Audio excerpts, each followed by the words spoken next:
I will not attempt to give another inaugural speech this morning. Dr. Brown did an outstanding job at setting the tone needed to chart our course. It is hard to believe that it was some 597 days ago that you selected me as the 12th chief executive of this 128 years old historically black institution. Time flies when you're having fun. This journey thus far has not been without its perils and stumbling blocks. We came to a place that was fraught with challenges that threatened then and now to close this very place. But when we reflect on the fact that our founding fathers toiled and sacrificed and prayed that God would allow them to create a place that would enable us to pull ourselves up by our own bootstraps, we believe that He did not bring us this far to leave us. I'm reminded of the chemical fire that happened in a small town like Salisbury. It was so hot that none of the fire departments could get within 200 yards of that fire. So they all stood around in a great circle, no one daring to go closer because of the heat of the flames. But they called this little town fire department. Maybe it was Granite Quarry.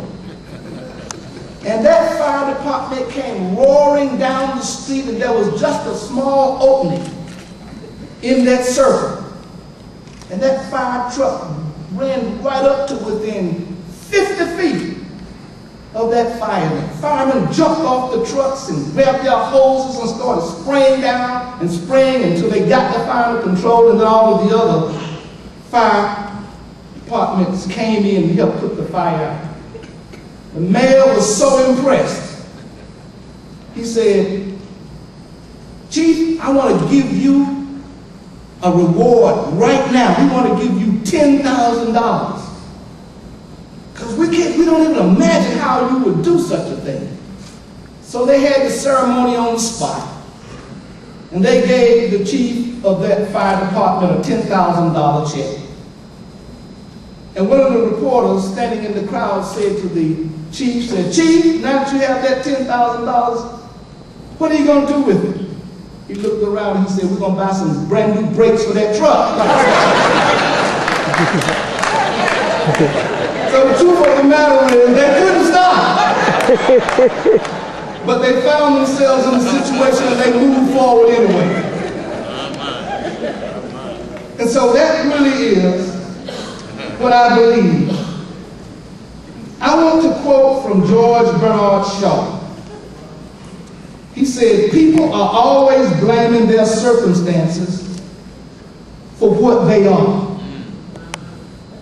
I don't believe in circumstances.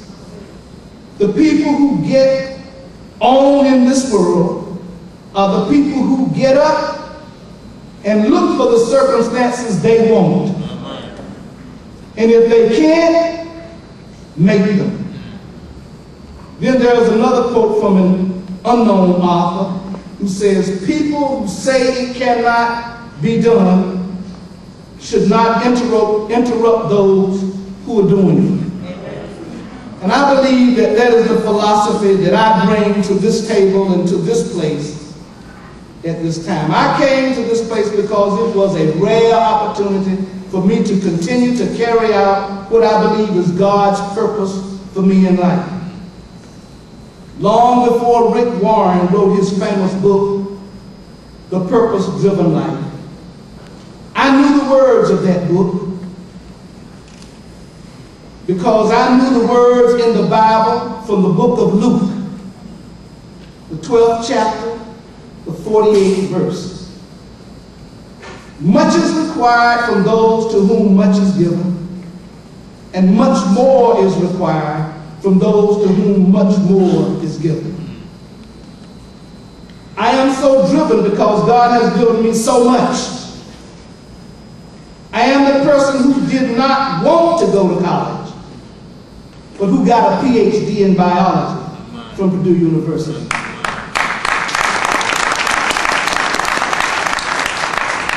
Was licensed to handle radioactive materials. Became the first alumnus to become the president of my alma mater and subsequent president of 2 other institutions of higher education, and has served 23 years as a college president. And all this from parents, a father with a 3rd grade education, and a mother with a 9th grade education. This person standing before you this afternoon picked cotton in the hot fields of Selma, North Carolina. And this same person standing before you monitored radioisotope molecules as they weave their way through bodies of laboratory animals. Now you may be saying to yourself, why is he sharing this with us? I assure you it is not because I am bragging. I do this particularly for the students in this audience. Because I want them to know that God uses ordinary people.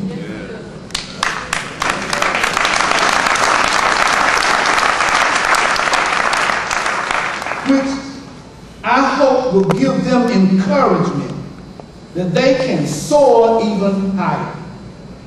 That is why I come to work early and I stay late.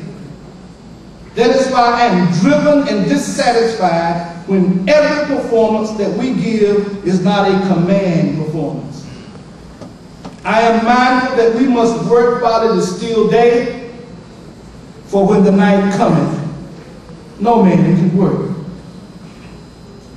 There are those who will ask me, what do you mean when we say the next level? I can best describe the next level as taking Livingstone back to the future. I believe that historically black colleges have lost their way in the 21st century. The historic mission of HBCUs, or historically black colleges, was to take our people where they were and then take them where they needed to be in order to serve their communities. The holistic college that we have introduced here at Livingstone is simply a return to that historic mission, but with the understanding that we are preparing them to become change agents in their communities and command their rightful places in the global society. The next level is creating a learning environment where our retention rate and our graduation rate at minimum equal the national norms and at best exceeds the national norms.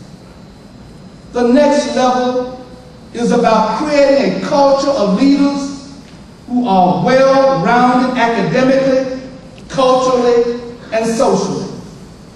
The next level is about expanding the pool of college graduates, thus increasing the population of the middle class.